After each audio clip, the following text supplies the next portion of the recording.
Lechon. Lagyan naman natin gulay, no? Sarap. Square yung face ng baboy. Mga natutulog na senador.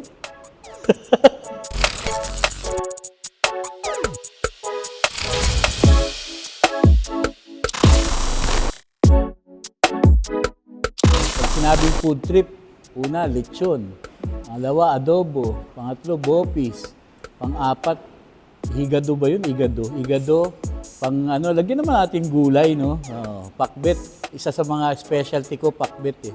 Ang tawag nila doon, pakbet logan. Sarap. Funny stories na aking na-encounter. Unang-una, nag-headbang na manok. Pangalawa, yung square yung face ng baboy. Pangatlo, yung iisa lang yung paanong sisiw. Pang-apat ay mga natutulog na senador. Pang-lima ay ano pa ba na-encounter kong kwento. Ayun, parang binilang ko magugulat kayo dito eh, nasa 50 o to 70 na nunal sa katawan.